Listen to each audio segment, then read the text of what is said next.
Johnny scenes, যিনি পৃথিবীর সবচেয়ে প্রতিভাবান ব্যক্তির মধ্যে একজন। তিনি এমন কোনো কাজ নেই যেটি না করেছেন। তিনি কখনো পাইলট, কখনো ডাক্তার, কখনো অ্যাস্ট্রোনট, কখনো পিৎজা ডেলিভারি বয়, আবার কখনো পুলিশ।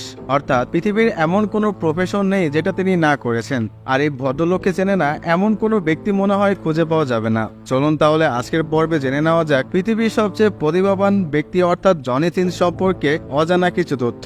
তাই দেখতে থাকুন সম্পূর্ণ ভিডিওটি। জনি সিনসের জন্ম হয়েছিল 1978 সালের 31শে ডিসেম্বর। ঠিক তখনই যুক্তরাষ্ট্রের পেনসিলভেনিয়া স্টেটের পিটসবার্গে নামক এক ছোট্ট এলাকায় বাবা মায়ের কোল আলোকিত করে জন্ম নেয় টাক মাথার একটি শিশু। কে জানতো এই শিশুটি একদিন বিশ্বের প্রথম মানব হিসেবে মহাকাশে গিয়ে ওইসব ভিডিওতে অভিনয় করে ইতিহাস গড়বে। জনির বাবা একটি স্টিল মিলে কাজ করতেন।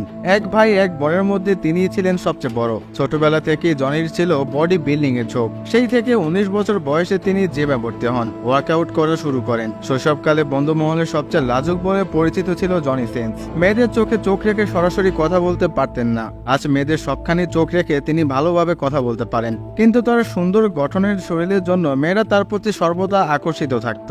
একই সাথে জনি সিনস ছিল সুশিক্ষিত। পড়ালেখা ও শরীরচর্চা দুটোকেই তিনি সমান চোখে দেখতেন। গ্রাজুয়েশন শেষ করে হঠাৎ নিজের চেয়ে বয়সের বেশি এক নারীকে জনি সিনসের পছন্দ হয়। বয়সে বড় হওয়ার কারণে জনি ওই নারীর সাথে প্রেম করতে পারেননি।